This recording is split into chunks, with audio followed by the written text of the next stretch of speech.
Appreciate it. Thank you so much.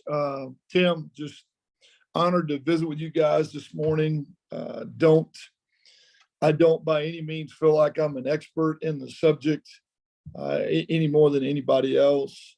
Just as Tim was saying, just feel like I have been through my fair share of adversity, and both personally and professionally, and I'm still putting one foot in front of the other. If that's successful, then in that sense, I guess I've maneuvered the adversity in my life at a successful pace. But anytime I speak to a group of professionals and peers and colleagues, just feel completely honored to do so, because I am so far from the picture of perfection that very humbling experience. So I'm going to share just very practical, real life approach as a husband, as a father, as a coach, but also I think it does spill over into my professional life, mainly because I chose a profession that is like basically just forced adversity. I mean, it's from the beginning you get into it, you're just choosing to live a life of chaos. And as Tim mentioned, now with the addition of NIL and portal and all the things that comes with it, I think that's just an even heightened sense. I mean, you're judged on wins and losses every day. You're putting your life in the hands of 17, 18, 19-year-old kids that have about a million things on their mind. And so I probably should have my head examined for choosing the profession I'm in to begin with, because it just is so unpredictable. But just a little bit about me, guys, just in terms of my background. So this will be season number 30 for me as a college coach. I am a small Texas town country kid. I grew up in a hometown of about 1,300 people in Central Texas, a city called Hubbard, Texas. My dad and mom had an amazing family, tons of support. My mom and dad stayed married my entire life. Not athletes, not coaches, just great people. Grew up in the church, grew up around a really loving home with a ton of support. And I became attracted to sports at a really, really early age. So most of my life has been around a ballpark, a football field, a basketball court, some version of that, which is crazy considering my dad was a rancher and a bull rider, and my brother was a bull rider as well. So how I ended up in football and basketball and all the things that I just kind of gravitated towards is kind of crazy. My mother was a teacher, and I would ride the bus from the elementary school over to the high school every day while she was grading papers and cleaning up her office. And I would go drive every coach that was still in the building crazy until it was time to go home. And I think it's probably where I kind of became a gym rat, kind of got around sports in a really heavy way. And it just was where I knew I was going to be, either as a player, really as a player. That was my goal. I want to play in the NFL or the NBA like every other kid growing up with a ball in their hand. And so just personal adversity, for me, the first time that really showed up was as an athlete in college. Great childhood, great support, really successful as a teenager and a high school athlete, recruited to go play at the next level, and kind of got my dream shot to go play football at Baylor University, which is right there in my backyard where I grew up. And adversity hit me on a professional in a football aspect of my entire college career was injury after injury. And it became really clear early in my career I wasn't going to go to the NFL. My body wasn't going to allow it. Shoulder surgery, knee surgery, just every time I turned around, something else hit. And so I learned, kind of what that looks like at an early age, early in my career. It's probably what put me in coaching, to be honest with you. If you can't play, you kind of coach. And really lucky that I kind of moved into college coaching that way. But as Tim said, in the last 5 to 6 years, personal adversity has hit me in a way that I really never really knew was possible. And in 2019, I lost my wife. We've been married 27 years. She dealt a really really ugly 3-year battle with cancer. And, we lost her in 19. About 6 months later, I lost my father, who was, those are my first 2 phone calls every time something big or exciting or hard happened in my life, was my wife and my dad. And lost him about 6 months later to lung disease and emphysema. And as I've been really open here lately, last February, lost my youngest son to depression and suicide. And so when I say I'm not an expert, I'm not. But I've had enough, both personal adversity, professional adversity, and just recently dealing with grief and, really just the tragedy of real life.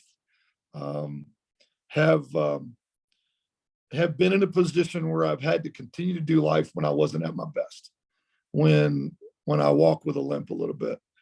And so I'm put in charge of 150 or so players every day, and coaches and staff, and God's put me in a position with the platform where, for whatever reason, mainly just because of the job that I have and the fact that a lot of people are football fans and love to be involved, a lot of eyes on me every day. And so I feel this sense of responsibility to my platform in a way that honors Christ.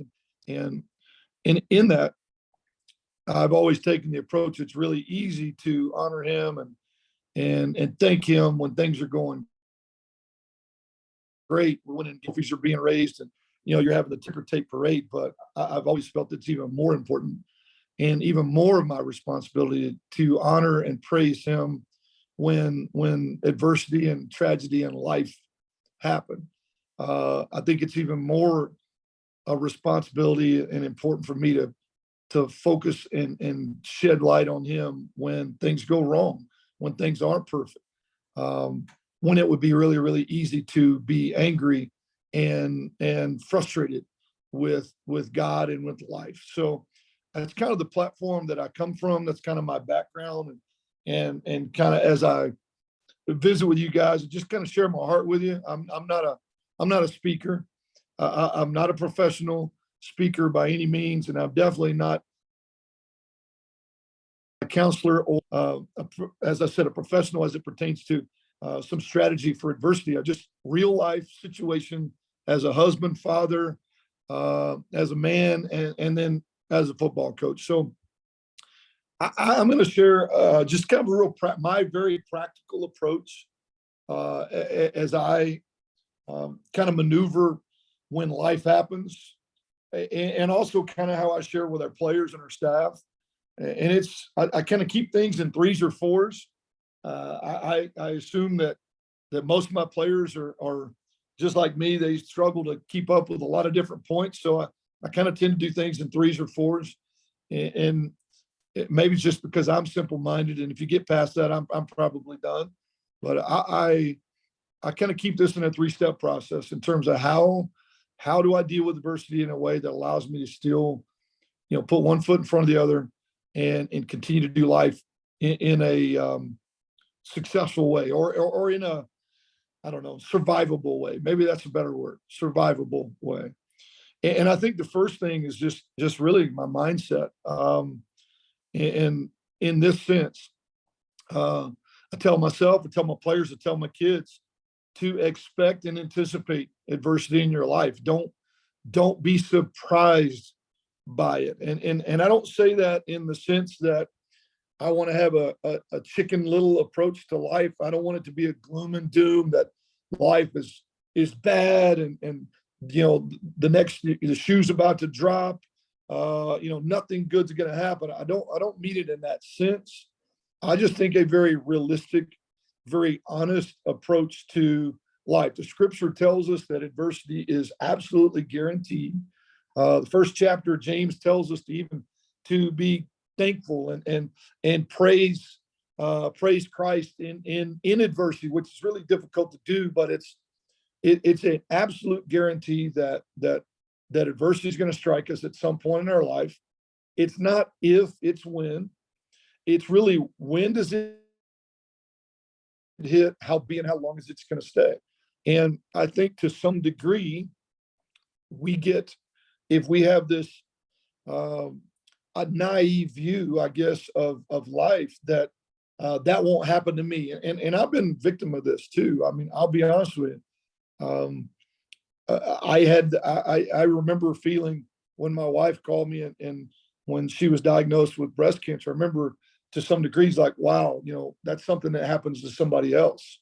And I remember when I got the call about, and he was a healthy 21-year-old kid with the whole world ahead of him, with no more tragedy in our life than anybody else had dealt with. I remember that, this is something that happens to somebody else. This is not real. But I don't think I've ever had an unrealistic view that life is going to be perfect. Life is going to be easy, that it's unfair for bad things to happen. I've always taken a very realistic, very honest approach. The scripture is clear, and my parents had taught me as well. Look, life is hard. It's unfair. It's a broken world. Sin entered the world a long time ago, and with that comes things that we don't want. And we need to be ready. We need to stay grounded. And for me, everything starts with my faith. I'm a Christian before I'm anything else. My faith is in Christ and Christ alone. And so stay grounded, stay ready. I tell my players all the time, if you stay ready, you don't have to get ready. If you're prepared, you don't have to get prepared. Stay in a constant kind of focus of I'm ready for the battle. I'm ready for what comes my way. Doesn't mean I'll always have the answers, but I won't be shaken at a level that I can't breathe. I can't take a next step. I can't take action.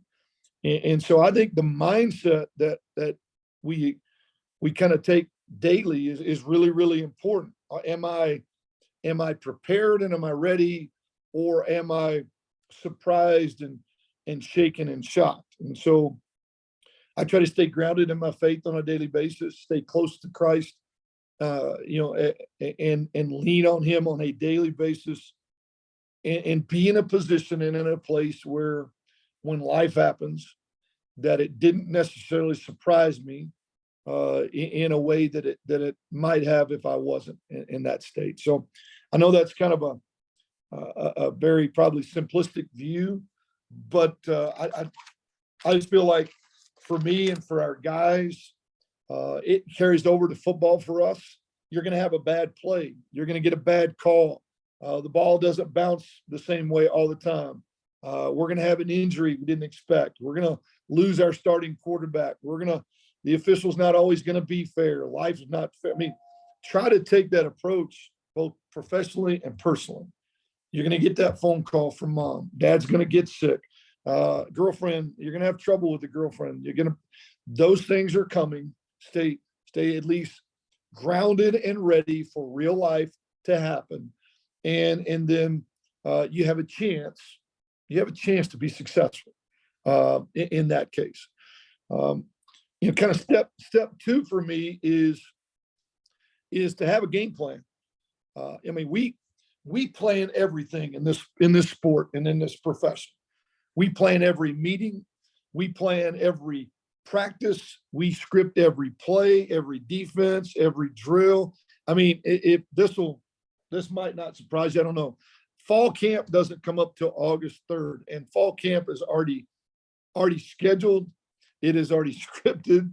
It is already prepared, and we've got a whole summer ahead of us before we even get to it. But that is the approach of this entire profession, is to have a 365-day calendar, to know exactly what we're doing in February in recruiting, what we're doing next June, what we're doing next May in off season. We have a game plan for everything, but I feel like a lot of instances we don't have a game plan in our own lives about what are we going to do? How am I going to respond to something that doesn't go how am I going to respond when something bad hits my life, when life happens? Because that's really all it is. I mean, we say adversity, but really it's just life happening. How am I going to respond? And so I've told my kids, raising them, and you've probably done the same, you need to decide now before you get to that party, what your answers are going to be when they ask if you want to take a drink. What your answers are going to be if they say, hey, do you want to smoke a joint? Do you want to smoke?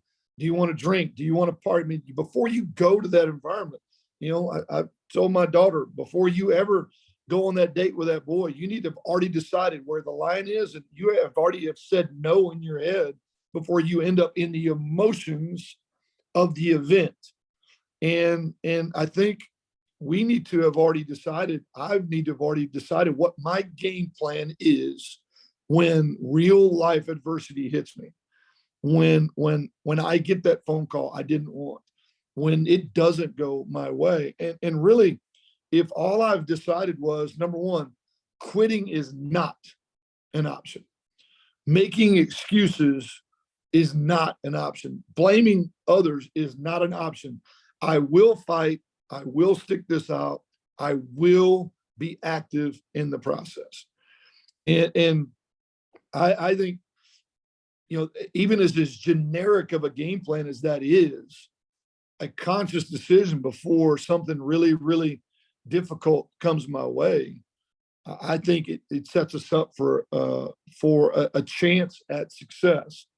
And knowing that it's okay to hurt, it's okay to cry, it's okay to scream, it's okay to be angry, pray, breathe, reflect, analyze. I mean, be active in the process, but deciding ahead of time when it hits me, my answer is not to retreat and quit.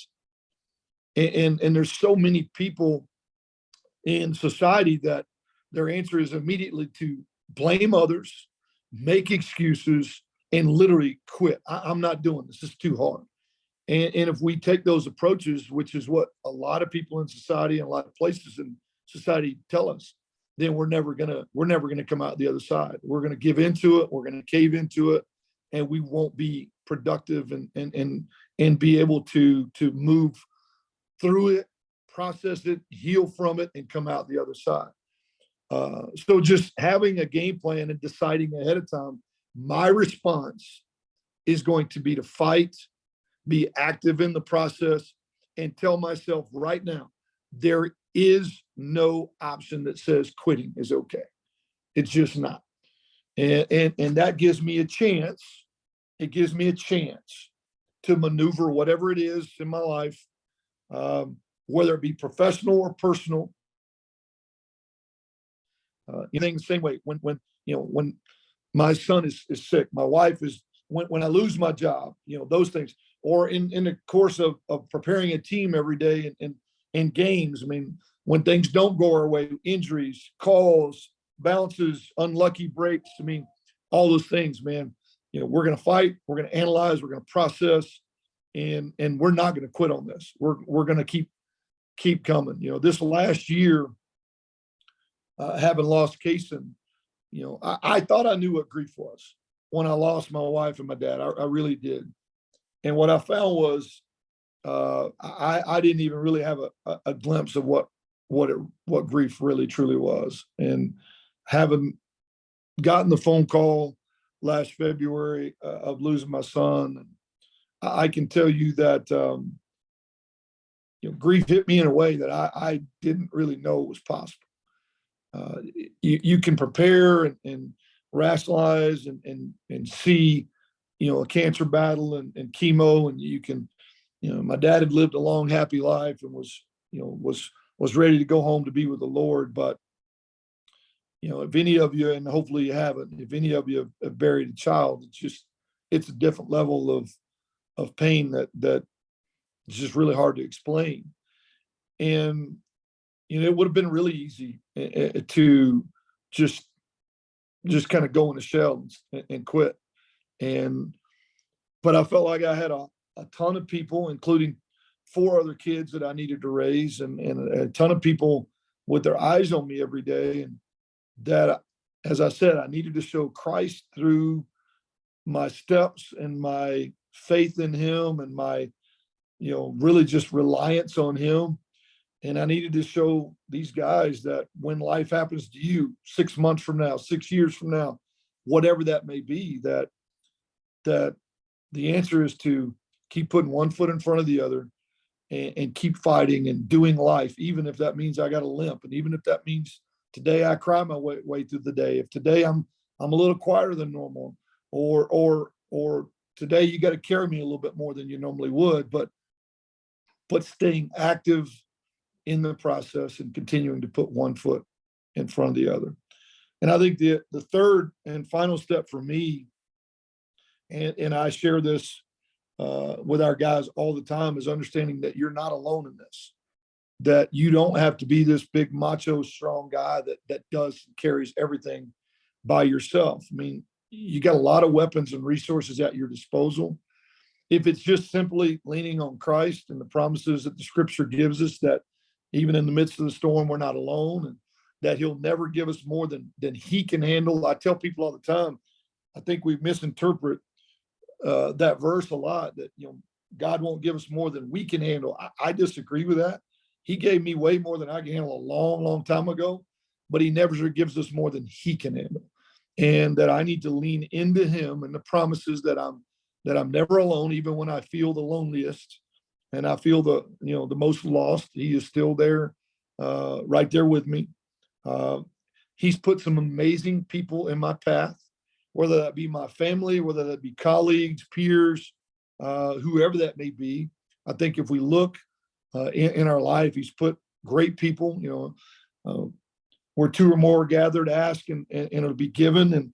And as iron sharpens iron, one man sharpens another. I mean, there's so many promises in scriptures throughout the Bible that just continually reminds us we're not supposed to do this. So we are built to do it in community and with help, and that we're not responsible to be so strong that we don't utilize and lean on him and lean on the others around us. And I think that's staying active in the process, utilizing the resources that we have, utilizing the weapons that we have to fight, this broken world and broken life that we kind of are in the midst of until he takes us home. And I think the last thing, and this has become more and more evident through the battle with Kaysen, my son, dealing with depression and dealing with just really, he tried to carry something that he was not capable of carrying on his own. There are amazing professionals, experts in mental health and dealing with adversity, different crises. And I'm not just focusing on mental health here.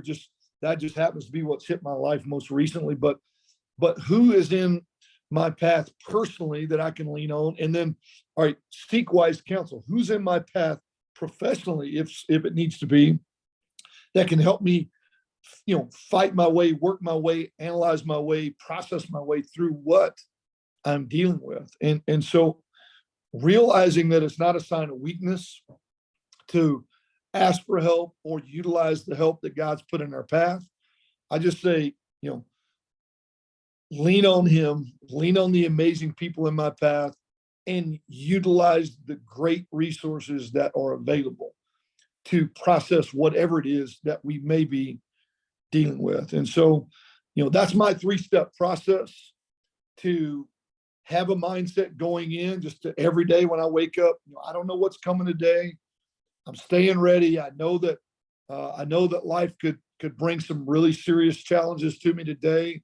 Not that I won't have these, I've had that moment of, this doesn't happen to me. This happens in a movie. This happens to somebody. I get that feeling, but also already having made my mind up, when adversity does strike, I'm going to fight.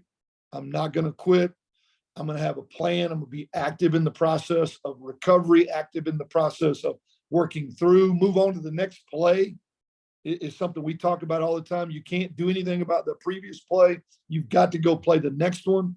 I can't do anything about the last bad call. I can't change the diagnosis that we just got. That phone call came. It's real. It's here. I get active in the process of moving forward, and then understanding I'm not alone. Use the weapons and resources. Lean on Christ. Lean on those in my path, in my circle, and then seek out wise counsel and great resources. Those would be the 3 steps that I teach myself every day. I teach our athletes and our staff, and I try to keep and use in practice as a husband, as a father, as a coach, as a friend, as a accountability partner, you name it.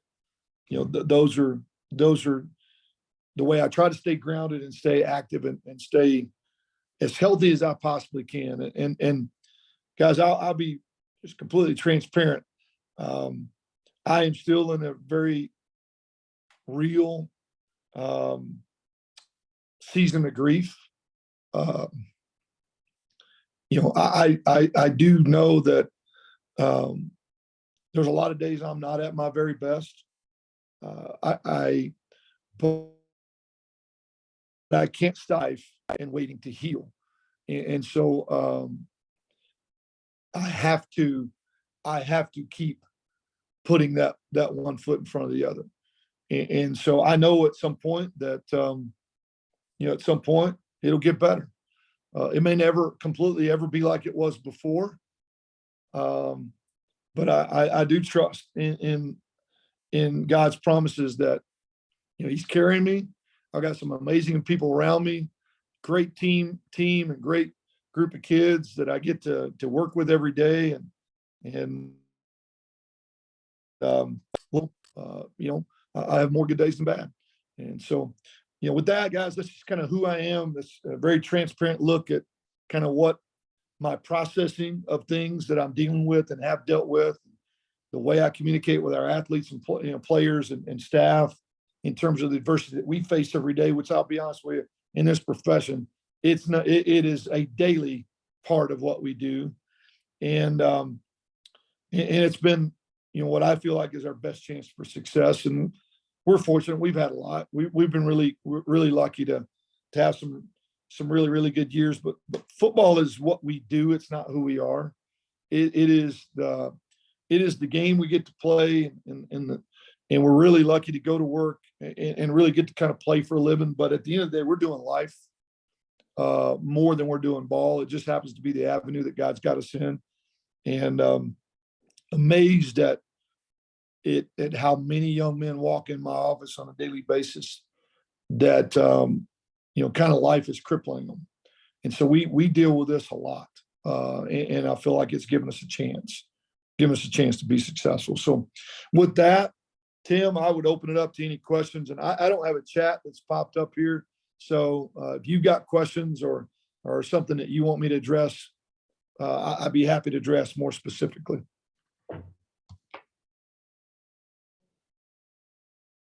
Yeah, anybody who has a question is welcome to drop it in the chat, or feel free to chime in as well. We've got a couple in the chat already, so I'll start with those. The first one is, what have you enjoyed the most about living in Logan? It's hard to get to get a prettier place on the planet to wake up to every day. I mean, the sun coming up over one mountain range and going down over the other it's a beginning and the end of the day that reminds you, man, God's real, and just the beauty of that is something I've never really been able to see before until moving here. The people, the very warm, very compassionate, very down to earth support and care in the valley, to me is super unique. It's almost like we're in a little bit of a time warp here compared to some of the places I've been.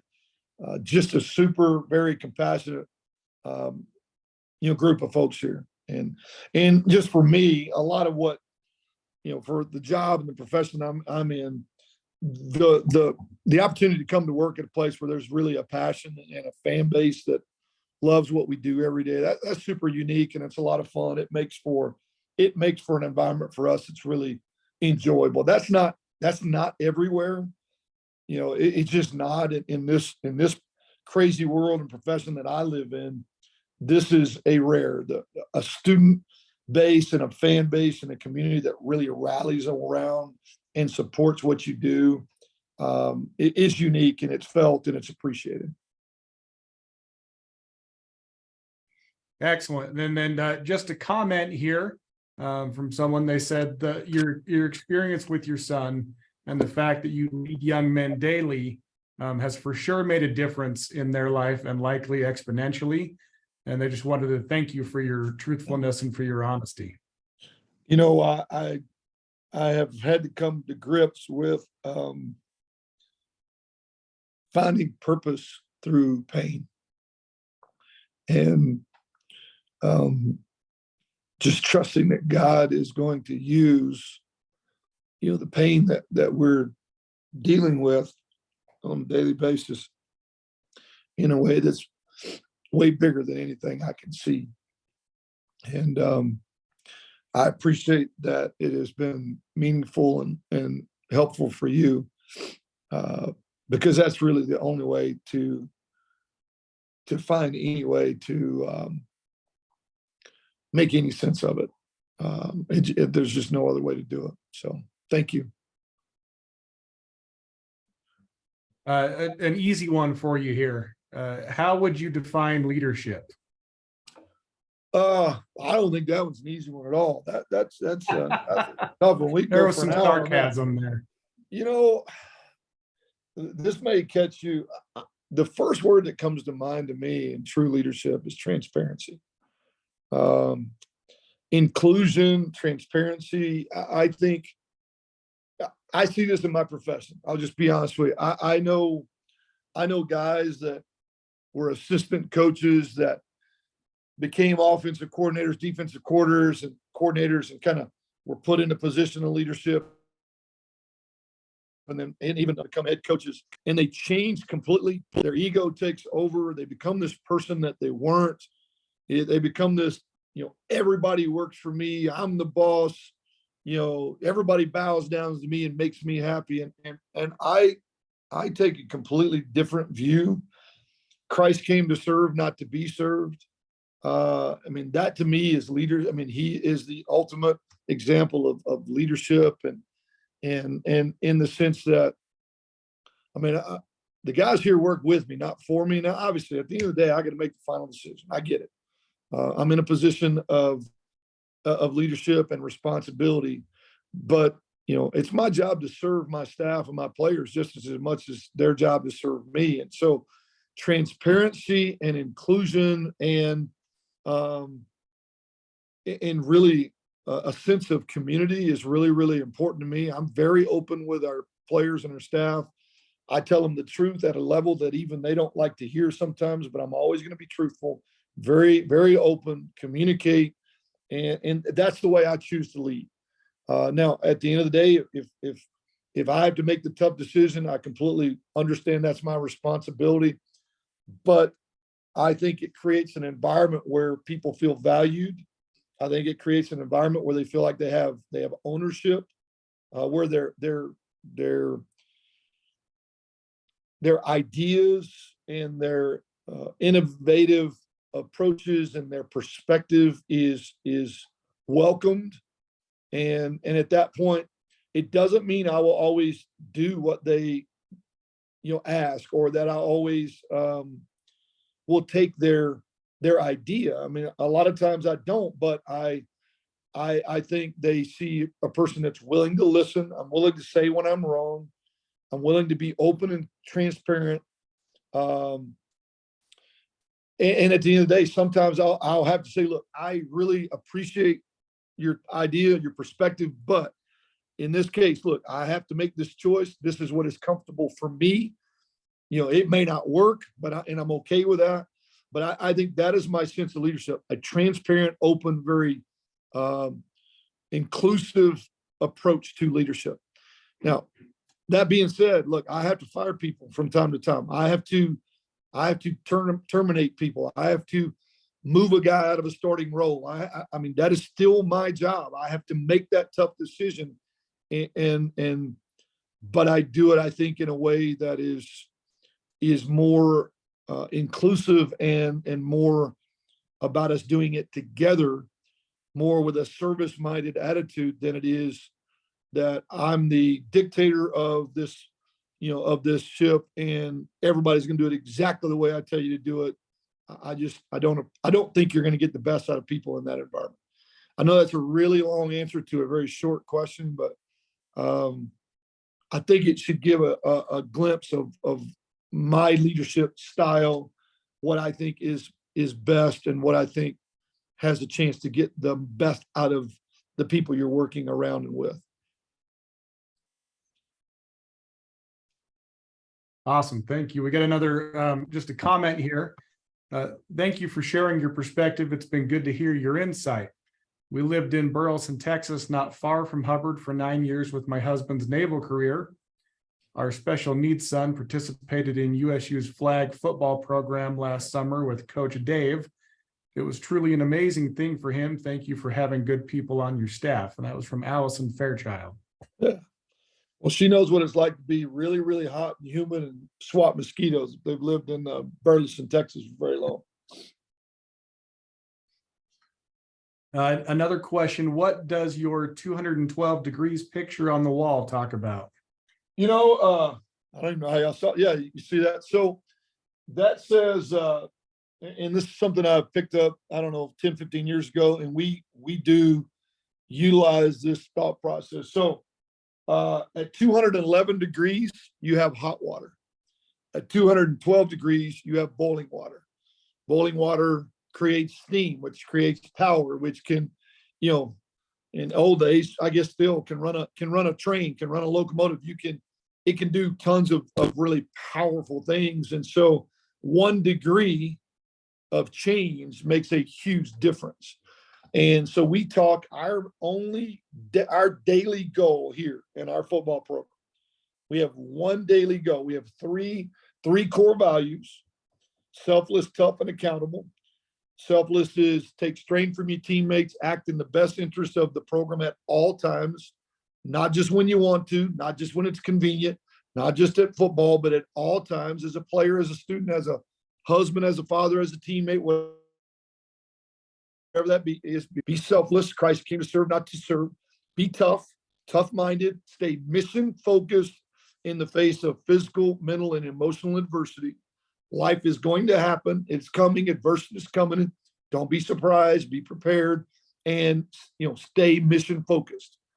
And then accountable is do your job, do my job with honesty, integrity, and discipline. So our core values are very clear, and our daily mission, our daily goal is to be 1 degree better every day at what we do.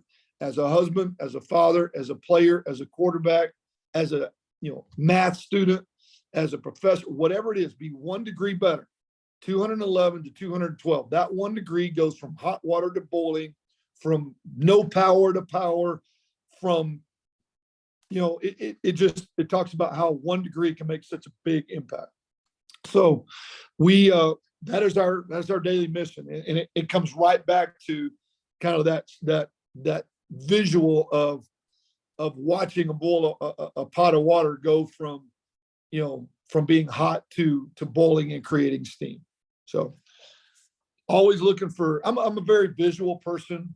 I always want something very practical, very visual that we can lean on. And I came across that 10, 15 years ago, and it just stuck, and it made a lot of sense. And so you'll see us on a lot of our social media. You'll see #1 ONE. And to our guys, that means 1 degree better. What does 1 mean? Others first, no excuses, effort. I mean, that's who we are. Others first, selfless. Christ came to serve, not to be served. No excuses. Tough, stay mission focused. Life is going to be hard. Adversity is coming. Don't be surprised. Effort. That's our level of accountability. Our standard is to outwork, outrun, out-hit people. We're not the most talented team in the Mountain West, folks. I don't want to disappoint anybody, but our roster is not the most talented, but it doesn't keep us from being successful. We're a blue collar, outwork you type of organization. Our entire building thinks we're 14 points down before the day starts. And we take that approach. Our standard is to outwork people, to be in better shape, to be more conditioned, be more disciplined. And all that just kind of comes back to this thought process of how can I make just a small, just 1 degree improvement in each phase of my day-to-day, life as it pertains to my family, to my job, to our team, to whatever that may be. I appreciate you asking. I don't know how you saw that, but Here's a comment from Todd Lavity. Says, you did a video for my mother when she was in a nursing home a couple of years ago. She since has passed away. I put my faith in Christ every day, one step at a time. Thanks for sharing how you went through your losses. It made my loss of my mother better to deal with. Thank you for taking the time to make that video for my mom. She really enjoyed it. Thank you so much. Appreciate it. Sorry for your loss. That means a lot. Thank you so much. Another question here from Elizabeth Christensen. Thank you for your insightful message. So grateful for your inspiration. Sorry to change topics, but I think this is an important one. As a 5-year USU employee, I've only been to one USU football game and decided not to return. The USU fans were super rude toward the opposing team. They yelled foul chants and slurs, and I was embarrassed to be sitting near them. Do you think this culture can be changed? Ooh, that is a huge one. Number one, I would love for you to come back.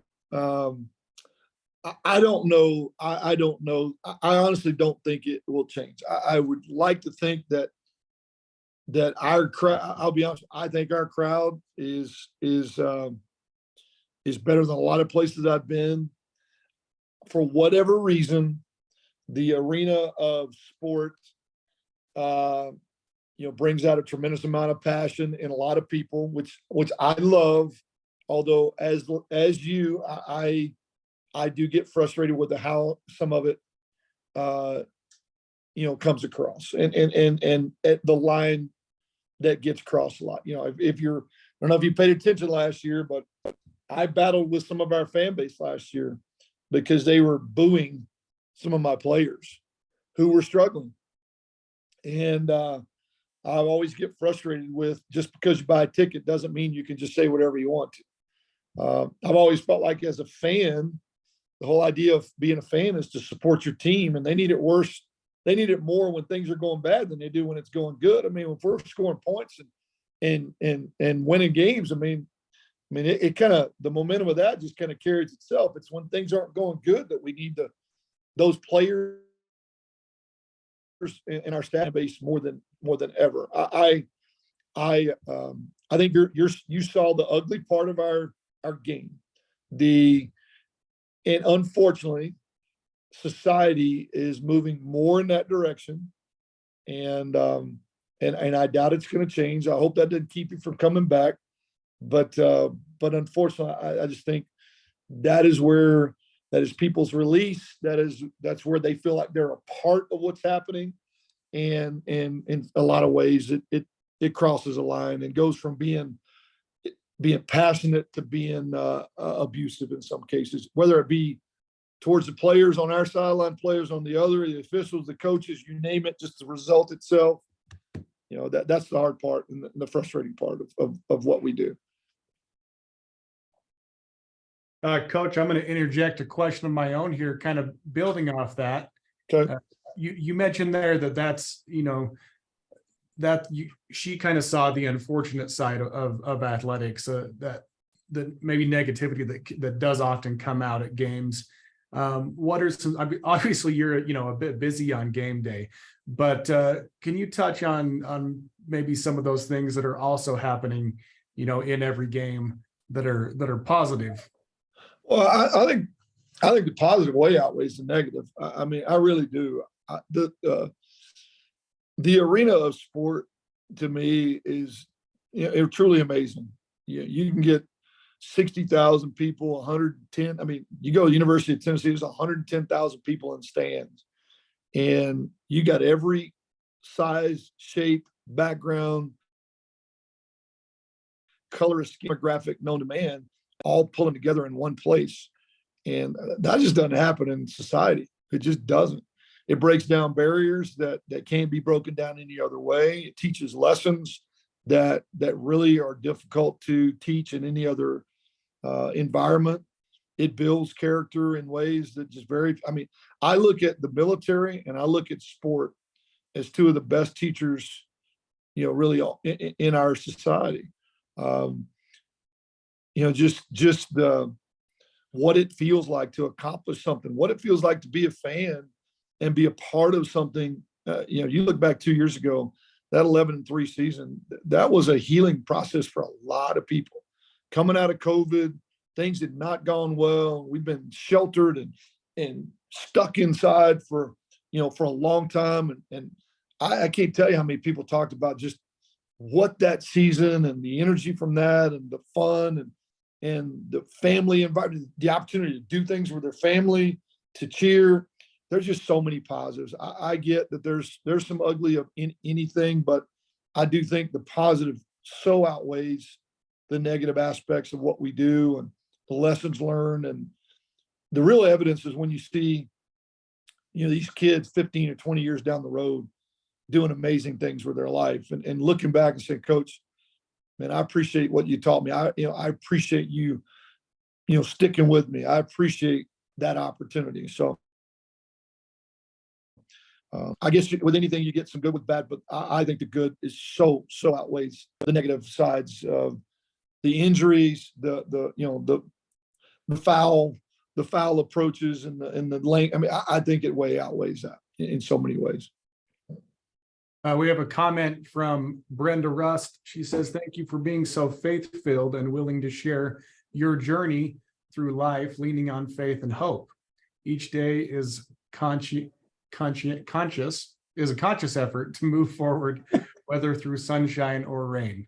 Well, I appreciate that. It's, I feel like this is, I said, I'm a small town country kid from a town of 1,300 people. I never anticipated having the platform that God's given me. It's absolutely a gift. And so I feel a responsibility to use my platform in a way that honors him and just hoping that I can, I don't know, spread some seeds along the way, players, coaches, fans, if be people. And in this opportunity, I wouldn't be sitting in front of you guys if I wasn't the head football coach here. This is, again, a gift and a responsibility that I would love for my journey to be different than it's been the last 6 years. I would love for it to have been without, the tragedy and loss, but it's the journey we're on and God's still using it. So thank you for that, and keep praying for me because again, it's a day, pick up your cross every day. I mean, that's the reality of where I live every day. And I know you guys do too. So any other questions, any other hard ones? Couple more. This one's a good one. Please tell us about a time that you made a pivotal decision that got you to where you are today. Oh, okay. This was super easy. For one, just for me, I did not grow up wanting to be a football coach. I grew up wanting to play, and I wanted to play in the NFL.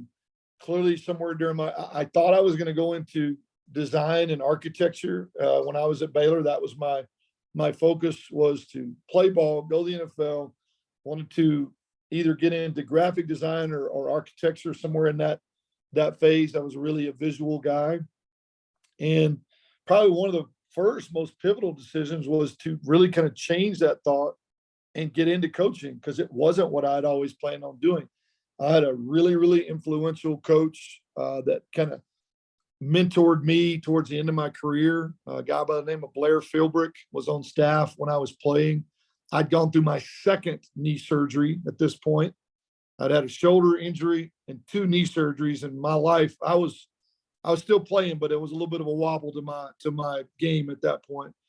And he just kind of leaned over one day and said, man, have you ever thought about coaching? I was a really good recruiter. They always utilized me in the recruiting phase of things. I was one of the guys in the room that understood ball really well. And just him putting a bug in there, said, have you ever thought about coaching, man? I think you'd be really good at it.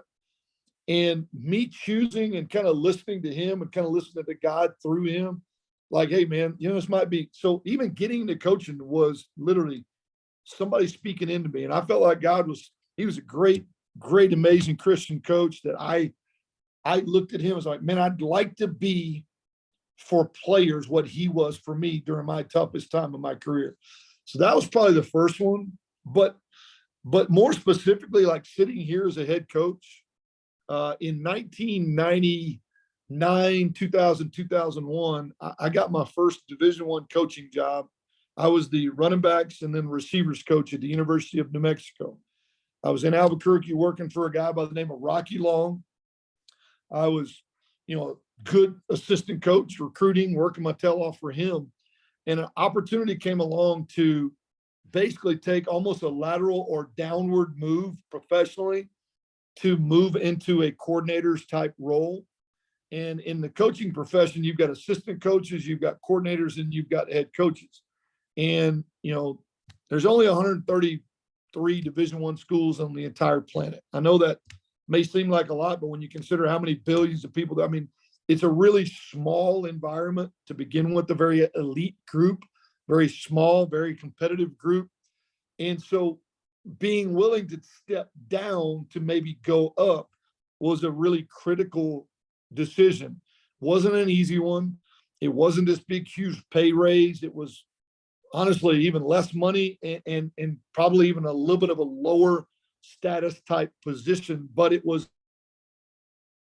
a very pivotal to move myself into a position of the style of offense that we still run 20 years later, but in a position to be thought of differently than as an assistant coach, but more as somebody that could lead the group. And if I didn't make that move, I wouldn't be standing in front of you today. I wouldn't be. Just trajectory of my career from that point forward was huge. So those are two, and I'm going to share one more with you, and it's probably even more important. About 5 years later, as I was at Middle Tennessee as the offensive coordinator, I had to make a really, really critical decision about my personal and professional life. My professional life was moving up at a really, really high pace. My marriage and my personal life was in complete shambles. My priorities were out of line. My job and my profession was my number one priority. My faith and my family were taking back seat. My wife was beyond just miserable. I worked all the time. I was the first in. I was the last out. I took every possible professional opportunity I could to go travel and clinic and learn. And I wasn't a husband and father anymore. I definitely wasn't using my platform in a way that was honoring God. I was completely obsessed with the profession. And what I found was I could either continue to move forward that way and probably honestly continue to move up in the profession because I was moving up at a pretty rapid pace, but I was going to do it without my wife and kids. At some point it wasn't going to be sustainable anymore. And I'm stubborn, guys. I've got to be like taken all the way down to my knees to really listen sometimes to God when he's trying to speak to me. But to be truthful, God just broke me and said, you're either going to do this my way or I'm going to take this away from you. And I told my wife, if you'll stay, I will walk in and resign tomorrow. And we'll go work on our marriage. I'll go work on my relationship with the kids. I'll go work on my relationship with God. And, if I don't ever coach again, I never coach again. And that's really the only move that was going to save my family. I walked in the next day and I resigned. I literally walked in and told my head coach, look, you're not going to understand this, but my wife, my family, and my faith is more important than this job. And I've been doing it wrong for the last 10 years. And I quit, dude. I'm gone. I packed my stuff and I went home. And so I spent the next year and a half running my dad's insurance company, selling life insurance of all things, which I hated doing, by the way. But I spent it playing wiffle ball in the backyard with my kids. We did marriage counseling. We got back involved in the faith. We ran kids ministry at my local church and just got my priorities back in line. And a year and a half later, the phone rang. I was selling life insurance, living in Hubbard, Texas, coaching my 9-year-old's basketball team. And a guy called me and said, look, man, I want you to come be my offensive coordinator. Now, if when I say that doesn't happen in this profession, you don't call a guy selling life insurance, coaching 9-year-old basketball You don't call him and offer him a job to come be your offensive coordinator. But God just gave me a second opportunity. And my wife and I, we decided we're going to do this the right way. We put God first, family second, third. I've been doing that for the rest of my career for the last 20 years. That has been our approach. And that is really the toughest thing to do, was to walk away knowing I might never get an opportunity to be a coach again, that I might not never get back into college football. I mean, I really shouldn't be even standing, sitting here in front of you today. I should be probably selling life insurance in Texas somewhere, doing something else. I mean, God gave me the opportunity to get back in. It was just an absolute gift. But he's used every step of it along the way since then to influence players and coaches and people that watch and listen. So that's those are the three most pivotal, I think, decisions, hardest decisions, but most impactful decisions in my career. And then I think more importantly, in my platform for Christ. Thank you. We've got one more question here we'll get in, and then that's going to take us to time. And I've got some more comments as well. I've screenshotted those and we'll share them with you just so everybody who commented knows that those will make it to Coach. Last question is, how do you handle social media hate or doubters in general for yourself, for the players? To a degree, that's something that we all deal with. So how do you handle it? It's really difficult. I mean, I'm human like everybody else, and it is a challenge to not buy into that. I think our kids really, really struggle with it. I mean, they're just kids, and they're going to make mistakes. We're absolutely not perfect, and we're gonna lose games we're not supposed to, and we'll drop balls and throw intercept. I mean, it is. But I have taken the approach, and right, wrong, and different, that I don't block anybody, but I'll mute people in a hurry.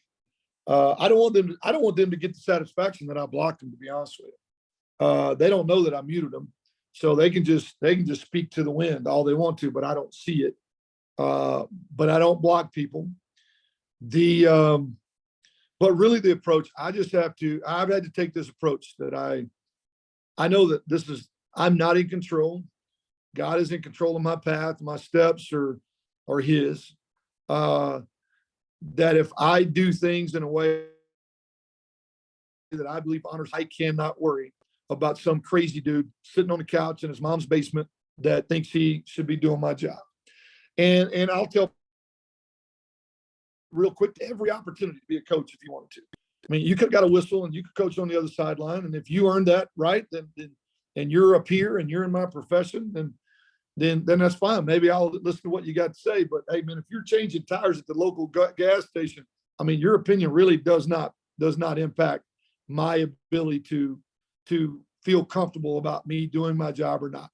Now, I also know that I stepped into a profession that everybody that ever played junior high football or Pop Warner or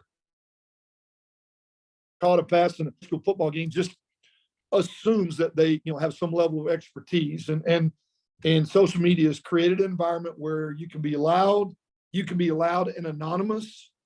And so I just have to stay focused on the things I can control, trust the job that I do, the process in which I take, where the only person I have to, or two people I have to satisfy is God and myself. Do it in a way that honors him and trust the process that I believe in. And at the end of the day, I also have to be comfortable knowing that it may not work out. Look, we may not be successful. They may have to let me go and I may have to move on somewhere else. I mean, that doesn't define me. I think it's way harder on my players. I mean, they want the pat on the back. I mean, I do too. I mean, I want somebody to say, hey man, you did a good job. I mean, I'm no different than anybody else, but I've had to tighten my circle. I've had to put blinders on to some degree. It's worse now than it ever has been. It kept my oldest son from wanting to coach. He was a player.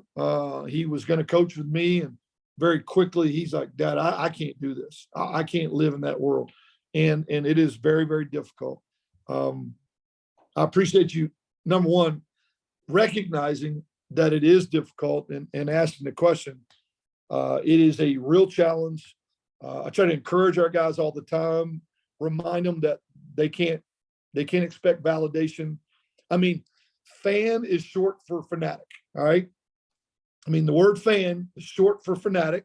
We don't get a passionate, fanatical fan base without getting some of that. You don't get one without the other. We'd much rather have a stadium that's packed and loud and crazy. But to get that, we have to know that at times it's going to spill over, cross that line, and become personal and become hateful. But that have to, I understand that you get some of both, and recognize that I can't buy into it. I can't respond to it. I just have to let it fall on deaf ears, and that is the best weapon that we have. Awesome. Well, thanks for your time today, Coach. I'll give you a pat on the back for taking this time out of your schedule to come share your thoughts and words with us. Much appreciated. Can tell that by the comments here on the board. So really appreciate that. And hopefully we'll get a few more of our employees out to some games this year as well to support you and the team. Hey, we need all the support we can get. It's not perfect. Whoever asked the question earlier, it's not a perfect environment. I get, but way more positive than negative. Your presence and the emotions that you bring are felt by myself and our players, and it truly, we do appreciate it.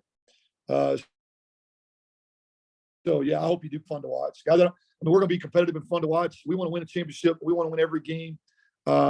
That's not always easy and possible, but I promise it's not for the lack of effort and trying and preparation and all the above. But we will be fun to watch. And I'll leave you with this: understand every comment that I made, every point that I made. His strength, not mine. All right. Every bit of my faith and strength comes from Christ. It's the only way I take one step and put it in front of the other every day. I hurt on a daily basis. I deal with real grief on a daily basis, but I am able to do my job and breathe and get out of bed through the strength of Christ and Christ alone. So if you heard nothing else today, if you don't know him, find him personally. And that's the only reason I'm able to sit and talk to you today. So thank y'all so much. I wish you the very best. Go Aggies. Thank you, Coach. Thank you all for joining today. A recording of this will be made available on the SEA YouTube channel and website. And you all have a wonderful day.